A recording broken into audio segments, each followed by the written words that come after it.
Welcome to the AZ Opportunity Podcast, a production of the Arizona Board of Regents. The AZ Opportunity Podcast is a helpful source for the latest news, activities, and updates on how Arizona's public universities are preparing tomorrow's workforce, advancing innovation and research, expanding access to education, and driving Arizona's economy. I'm your host, Nick Opich, and today we're chatting with Student Regent Aydin-Kane Vo. Regent Vo just began his term as a student regent on July 1 of this year and is a graduate student at Arizona State University, where he's pursuing a master's degree and a PhD in biomedical engineering. He already earned his bachelor's degree from ASU and has served in student government, taught at the university, and mentored engineering students. He's also worked on research projects tied to biomechanics, human performance, and medical device design. Today, we'll get to know a little bit more about his background, his path to the board, and what he hopes to achieve as a student regent.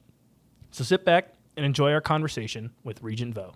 Welcome back to the AZ Opportunity Podcast. We're here today with new student regent, Aydin-Kane Vo. Aydin, thanks so much for coming out here. Really appreciate you joining us today. Yeah, thanks, Nick. Thanks for having me. For the majority of our listeners, and I think maybe most of Arizona, they're getting to meet you for the first time. So give us the rundown of who you are, where'd you grow up, and what ultimately led you to ASU? So my name's Aydin-Kane Vo, for anyone that doesn't know me. I'm pursuing my PhD in biomedical engineering at Arizona State University, where I actually just completed my bachelor's degree and master's degree in BME in spring 2025 and spring 2026. I was technically born in Northern Virginia, so I grew up a little bit in Fairfax County, but then I moved to Arizona when I was a little kid, and I grew up in Goodyear, Arizona. So I went to Millennium High School. I played tennis over there. I was in the IB program, the International Baccalaureate program, which is pretty fun. And I pretty much grew up in Phoenix my entire life. And then for what led me to ASU, it was kind of an easy choice, honestly. It was really close to home, and it provided like a really affordable, accessible, and high quality education. I'm also a first generation student, so that opportunity meant pretty much like everything to me. So being able to go to college, have like scholarship, really great faculty, mentors, and then like a really great community of students was amazing for me. And it like far exceeded any expectations I had going into ASU. And that's kind of what drew me to the role of student regent, was to really give back to the community that brought me up. Yeah, no, that's awesome. I love having another Arizona born and bred kid. I grew up in Ahwatukee, and cool. So I think similar to you, it's like when you live still kind of nearby, but just far enough that your parents aren't like stopping on campus all the time, but close enough that you can go get some laundry done. Like it's a pretty sweet setup. And yeah, we'll get more into this the role that the student regent plays on the board and everything, but biomedical engineering, that is not a small, easy task. Those are one of the harder degrees to go out and earn. You got your bachelor's and master's on that, and you're going to pursue a PhD on that front. So what brought you to that area of study? In high school, I really just liked STEM courses. So that's like math, biology, chemistry, physics. And I always knew I wanted to pursue a career in medicine or related to medicine. And then there was also kind of like this engineering side of me. So those kind of intersect in like the biomedical engineering program. And primarily that program is focused with like developing like medical device solutions, like medical devices. And so the goal ultimately is better care for patients and like saving lives, which really resonated with me. The really cool part of BME is it's engineering, but it's more so focused on like the clinical aspects. So a part of the degree is shadowing physicians, nurses, PAs, MAs. So I've been able to observe stuff like open heart surgery, pacemaker implants, knee hip replacements, so like orthopedic and cardiothoracic surgery, as well as like radiology and like imaging, neurovascular, and even like pathology, like diagnosing disease types by just looking at like tissue samples. So it covers like a really wide range of disciplines within medicine, while ultimately like keeping patient needs central, and then applying like the technical engineering skill set to solving the problems that we haven't really explored yet in medicine. That is so much like going on there. You sound like honestly President Crow's ideal ASU student with what they're building over there at ASU Health with the intersection as you were talking about with the engineering, the patient care, all that forward. I'm curious though, like what was there an aha moment for you as you were growing up that this was the field that you want to go to? Because I know like when kids are growing up, like, you know, they want to be astronauts, they want to be doctors, they want to do that stuff. But when it comes to it, when you're in like high school and thinking about what do I actually want to do? What do I want to pursue? What do I want to study? Was there something like that for you that just kind of hit like, no, this is absolutely the track I want to do? Honestly, and this is kind of a funny story, but I was born really late in my family. So everyone in my family is way older than me. Like my dad's 68. My mom and dad are both 68 years old.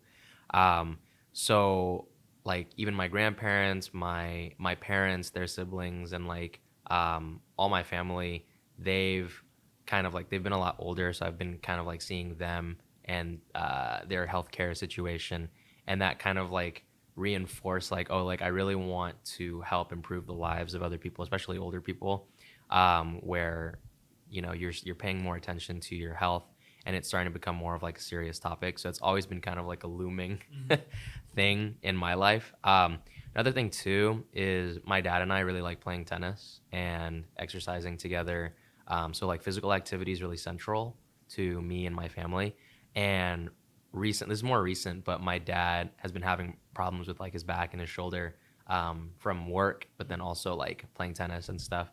And so kind of seeing that reminds me of like how central like taking care of yourself is.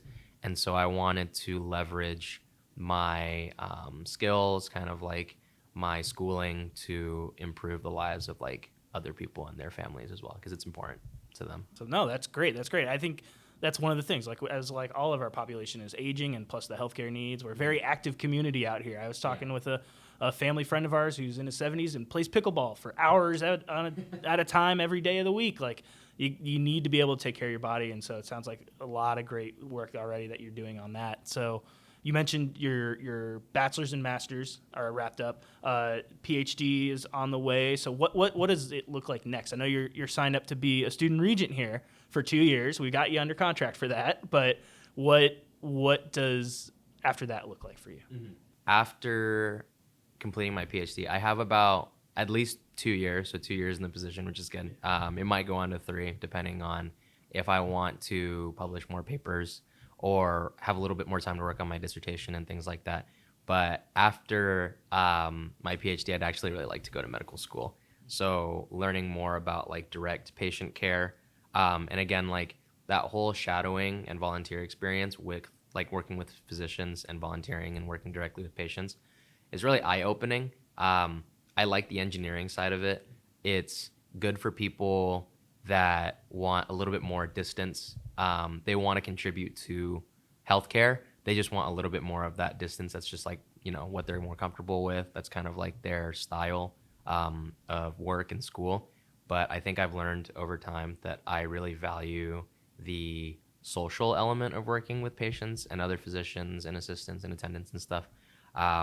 So that's kind of like my short to long-term goal. My like super long-term goals is I really want to teach at the university level. That would be like really cool. Or even like teaching like other like future physicians or future biomedical engineers would be really cool. I don't know how you have time for anything else when you're already doing the master's, PhD, all in biomedical engineering, but you have found and carved out time to also get involved in things like student governance and leadership on campus. And so I'm curious, how did that start to factor into how you wanted to spend your time as a Sun Devil on ASU's campus? So I knew about student government pretty early in undergrad. And it was through the student initiated fee, which is basically like a few $100s that every undergrad and graduate student pays. And that's a pooled budget that's appropriated, allocated, and managed by the student government. And I thought that was an interesting system because, especially across the 3 universities with like the scale and how many students, different kinds of students that come to the universities, everyone has different needs for academic success during their degree. And so that whole student government process and the way that it's operated has to fit every student, right? Every student has very distinct, unique needs. And so that was really intriguing, and I wanted to contribute to that. And that was also like a really good opportunity to learn about all the different perspectives and experiences of the student body. And then I'd say the second reason that I wanted to get involved in student government was just because I got to meet a lot of student government representatives during undergrad. They were super welcoming, really ambitious too, and always put others first, right? Like I worked with Mason DeVico, who's the student body president at ASU, when I was in student government, and Will, who was the Senate president, who was my boss, right, in Senate. They always had a put other students first mindset, and that really shifted my perspective of just kind of like living my life as a student to really advocating for other students. Seems to match kind of your way of thinking when it came to what do you want to do with your career, what do you want to do with your study, how can you also contribute when you're doing student governance and stuff on that. So when you did serve, you served as a senator and chaired the government operations. So what were some of the things that you were responsible for in that, and what did you learn from that experience of serving as a senator? In the Senate, we pretty much operated the same as like any democratic like legislature kind of Senate. So I learned that whole process firsthand, the democratic process of like drafting and recommending and voting on bills, right? So bills to actually like get things done using our budget for the student body, as well as how to change governing documents, like from an operations standpoint, like how do we enact changes and agree on if those changes are good for our operations, but also like impact the students in a positive way. And then also like it taught me like how to like debate or like argue and like rationalize your stance on certain things while also like compromising on things, right? If different kinds of students have different needs, they will also have different ways of approaching something. There's going to be a little bit of a discourse there.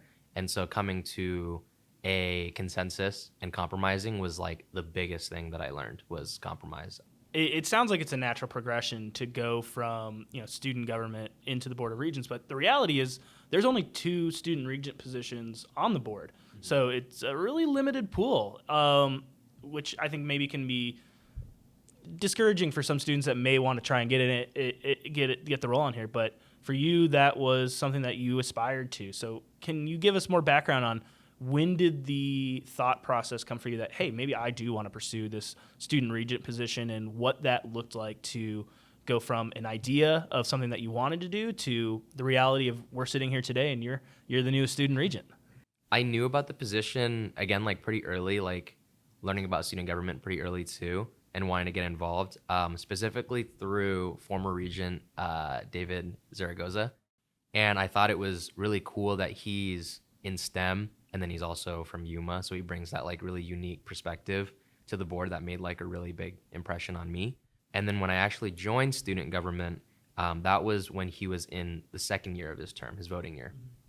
And I got to see his role a lot more closely. Like I saw it up close, and I was able to see the impact he was able to make with the other regents statewide, right? And that was really eye-opening. And I was like, wow, that'd be like something to really cool to participate in.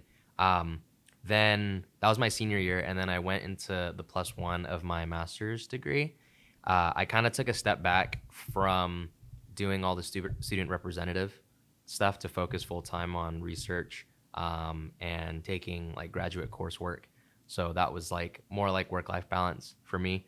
But I really missed the student advocacy work that I did in undergrad during student government. And so I thought, I know a decent amount about the position. I've had correspondence with former Regent Zaragoza. So this would be like the perfect chance to really leverage the experiences that I've had and the experiences that I've shared with other students and peers to do good work for the student body at like a larger scale. So I'm hopefully going to make the most out of these 2 years on the board. No, and I think it's one of the most important things that of the board is that those student perspectives are on there, and you've talked about it. You're just mentioning it there. Student advocacy from using your position on the board to do that. Mm-hmm. Can you delve into that a little bit deeper. What does that student advocacy look like when you're in those discussions with the regents and when you're making decisions at board meetings and things like that? Yeah, that's definitely really important. And I think kind of the main goal from conversations I've had with Regent Garcia and the former regents as well, student regents, is how do we keep the student perspective central to board decisions? So the main thing that obviously me and Regent Garcia would do is we would meet the students directly at the campuses, right? We want to get those student voices directly and um, gain their feedback and understand again the very like unique distinct needs of all students. So there's understanding that landscape first, and then kind of the second step of doing that, and this is kind of like I'm kind of like nerding out and talking more about like my engineering perspective, but when we're designing solutions for problems as engineers, we stick to things called design controls, which are inputs that we establish very early in the solution making phase that we try to stick to no matter what solutions we're trying to develop, right? So I'll give you an example. So let's say we want to help make universities more affordable for students, right? That's like a design input that we want to meet by doing A, B, C, or D, right? Then there's other inputs as well that may conflict with that. Like there's affordability, but then there's also innovation, right? Like how do we make programs more innovative and advance knowledge of students in like areas that we haven't explored before, which requires, of course, more funding, and it kind of directly opposes the affordability aspect. But in having those conversations with students, right, we're able to understand exactly what they want, how to balance all of these kind of like conflicting interests and inputs for how we're going to solve the question of how do we help students, right? That's the central question. So knowing their needs, having that conversation, and then ultimately as student regents, we bring that into all of the board business. So anything on the agenda that we talk about, always considering these different factors that I kind of mentioned before, I feel like ensures that the student voice is there, and then doing kind of that post like feedback and discussion with students about certain decisions that were made. We're able to then kind of have that feedback loop and reiterate and make even better decisions. Well, with Regent Zaragoza as your mentor and working with Regent Garcia, who him and Regent Fisher, who you just replaced on the board, like they've done, I think, just tremendous work when it comes to engaging with the student governments and the student bodies to make sure that those perspectives are here. So it sounds like you're in a really good spot to be able to be successful. You're surrounding yourself with people that can do that. But you mentioned like going out there and meeting with the students. You've already done some of that work from your time as a senator at ASU. So I'm interested from your perspective, what are the issues or the challenges that students are facing right now that you think they most want to see the board address in the next year or two? I think students really just want support because they're driven to success, right? Like at ASU, I can speak specifically at ASU. All students are super driven to success. There are just barriers and hindrances that are out of their control. And I think those are the things that they really want us as a board and the universities to address, right? So that could be if they have work-life balance issues, like they have a job, they need to work a job to support their education, or family or medical conditions, that kind of thing. Again, the actual cost of attending the university is another important factor. Even things like basic needs, and then also mental health, like I mentioned before, which the board has measures and has initiatives, especially like from former student regents' work, which I hope to build on. Those are kind of like the biggest concerns for students on the ground. They just want more support and less friction when they're trying to finish their degree, I feel like is kind of the main thing. So yeah, again, would really like to build on the work of the previous regents, while also kind of like getting all of that comprehensive data about the students, again, stratified across different backgrounds and contexts, so that we're able to factor that information earlier so that we can make proactive decision making, right? And then forecast for future years of students ahead of time so that they're able to get those resources as soon as possible if we plan it further in advance. So letting them shape decisions that'll probably be made like way later, I think, is probably one of the biggest things that we can do. Well, I'm really excited to be able to work alongside you with this analytical approach that you're taking to it. But you're also in this unique position of being a graduate student. And so I'm interested, how do you think that being a graduate student will shape your perspective throughout like the different work that you're doing on the board? It's a really cool thing, and I think it's been highlighted frequently across like all the conversations I've had, is how are you going to bring that graduate perspective onto the board and serving graduate students now, especially too.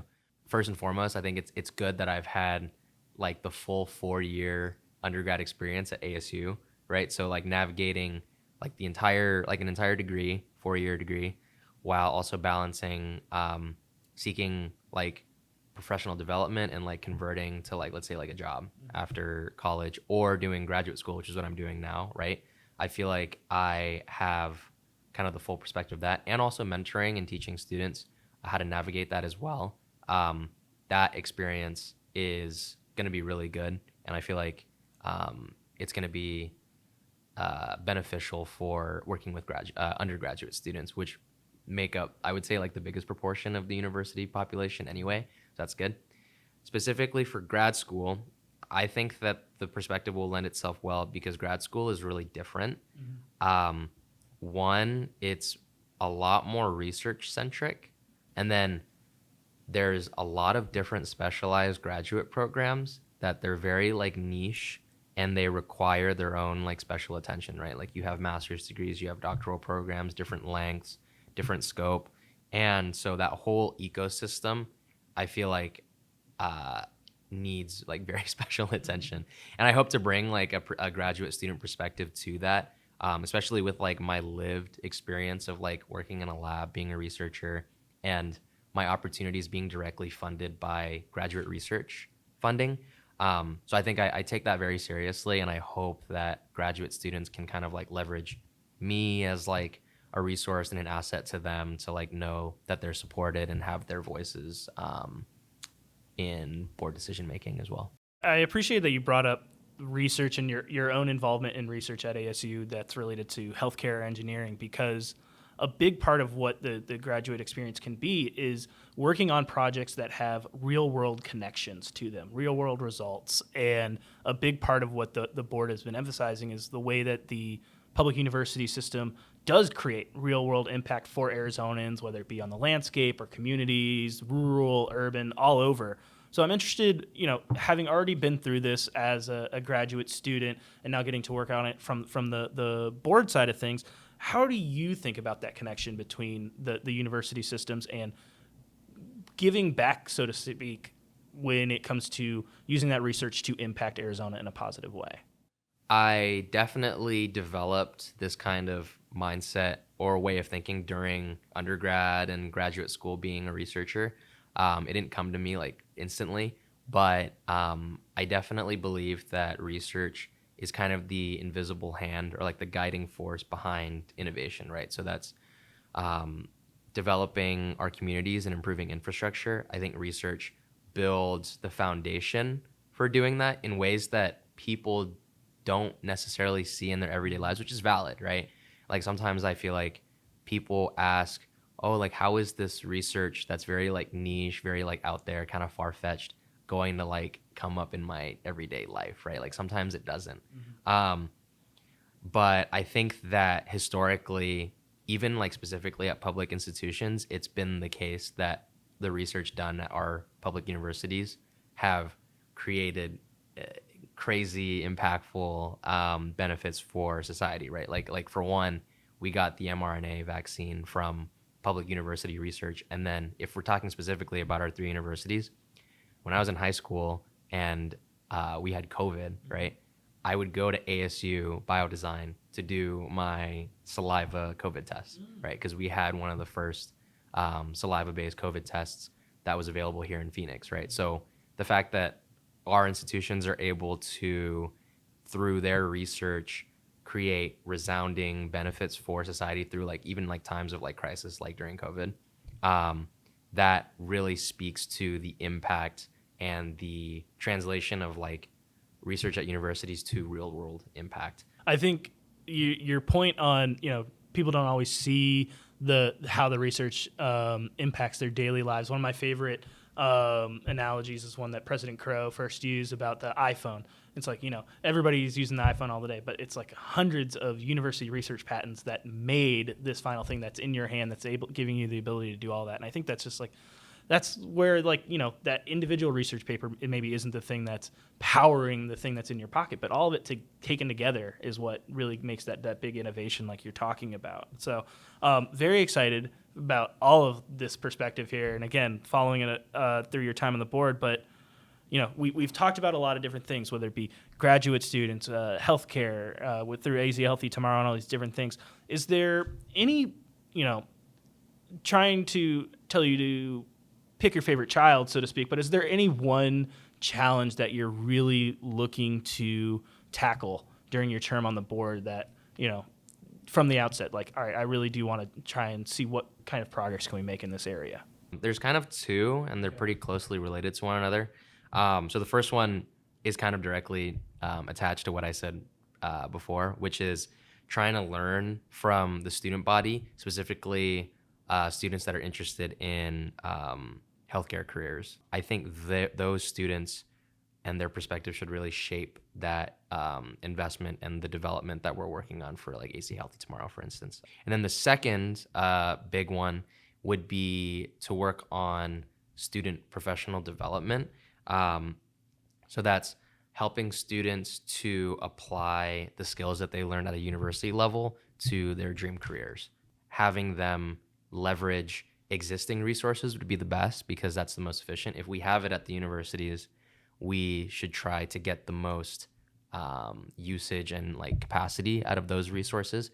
And then kind of the second step is to do a little bit of like a needs and gap assessment to figure out what things we don't necessarily have enough of that would really benefit the students in the world of like professional development, or even like professional development in the sense of if they want to go to graduate school, right? You come out of undergrad, but you really want to specialize in a certain field, in research, or do more schooling before you enter a very specialized career later. That's also a pathway that we should do our best to support. And so again, learning from students and helping them leverage the resources that are in front of them, or building new resources so that they can have that kind of streamlined pathway. So hopefully developing like strategies for like continuous improvements of the universities with the student perspective in mind. If they want to get a job, if they want grad school or anything else, that's the challenge that I'd want to try to address. No, yeah, lofty challenges to address, but I think your enthusiasm is making me believe that hey, you've got the right head on your shoulders to be able to go and get this. I'm interested though, when your term in 2 years is wrapped up, what do you want students to think about how you served on the board on their behalf? Yeah, that's probably one of the most important questions, is what measurable outcomes do we want to see to really know that we did like a good job. I'd say at a very high level, there's maybe like 3 things that I'd really want to see to ensure that we did our jobs as regents very well.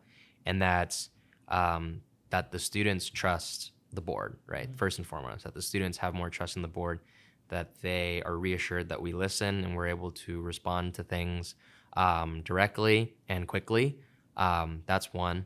2 is that, again, students feel supported in their academic and career journeys, right? From point A to point B of starting college to finishing college and going on to your future career. It would be great for students to say, I felt fully supported. I felt like there was nothing that got in my way when finishing my degree. That would be ideal. right? So getting as many students to that state as possible. And then third, I would say, is to feel like their voices were heard on the board, especially, with the student regent position.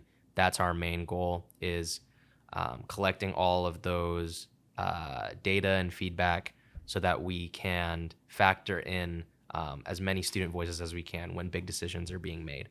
I know that the term structure is built so like my first year, this upcoming, I won't be able to vote, but I'm taking all of that time to learn thoroughly and very deeply about the universities so that in the second year, when I actually can vote, I'll have the best understanding of the universities to where those decisions can be made efficiently, with the student voice in mind, so that it really feels like the student vote. Well, that's fantastic. And I know the regents are all real excited to have you on board, and we're all here at the board office very excited about everything that you're bringing to the table. And again, the enthusiasm, it just permeates whenever we have a conversation with you.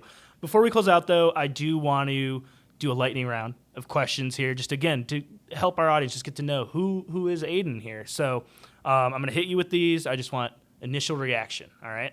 In the time that you have that you're not in the lab, not in the classroom, not on the board, what is it that you do spend in your time? Is it just tennis or what else? Yeah, so there's tennis, pickleball. I like to be physically active when I have time, because there's not a lot of it when you're balancing school, board, and other commitments. But what really jumps out to me is I love watching movies and television. Lately I've been rewatching shows, so I really like Vince Gilligan's shows. Like I was a huge fan of Breaking Bad, and I was just rewatching Better Call Saul. That's probably my favorite show of all time, Better Call Saul. Really good. Definitely recommend to anyone. I've mostly been watching movies though. So I just saw on Sunday, I saw The Odyssey in IMAX 70 millimeter. Yeah, no spoilers, but it was so good. Yeah. It was really, really good. I recommend anyone watch it in like any format, but definitely like watching a Chris Nolan film in IMAX 70 is like breathtaking. It's like so good. I love listening to music. I spend like probably 80% of the day listening to music. I have my AirPods in all the time, unfortunately, and like discovering new music. I listen to pretty much anything, and then trying new foods. That's like one of my bigger hobbies too, although I try to like limit it or like control it, just to like watch the calories and stuff. But so trying new foods and also like cooking. Yeah. I've been like trying to learn new recipes and stuff too. All right, what's your favorite place on campus? That's a good question. If you're on ASU Tempe campus, I'd say I've spent the most time, especially during my undergrad, in Hayden Library. Mm-hmm. Another place too I've spent a lot of time is the Student Pavilion, also on ASU Tempe campus. That is where we have the USG Student Government Office. So I was always there working with students. And then personal favorite would be Bulldog Hall, which is where my lab is. It's where my office is. And I've taught the most classes in Bulldog Hall. So that's where you'll find me. If any student is trying to find me, they'll find me at Bulldog Hall and probably during the school year. They're going to be knocking on your door once Yep. August comes around. All right, best piece of advice that you ever received. I imagine you've received a ton of it, but is there one that sticks out for you? So I'm going to piggyback again. I actually got the best piece of advice from former Regent Zaragoza. So he told me to lean on your spike. And basically what that means is leverage your personal, like unique skills, experience, strengths, interests, and use them to benefit and impact your community, right? And I got this advice from him from a conversation I had when I was kind of like getting into the role a couple months ago, where I was really doubtful, honestly, that I would do a great job or that I'd be like a really good student regent, because I don't really have like a policy or administrative background. But he kind of reassured me and said, like, no one goes into the role thinking they're going to do like the best, right? But what you really have to do is lean into that experience of like, we're both in STEM, right? That's a very unique experience.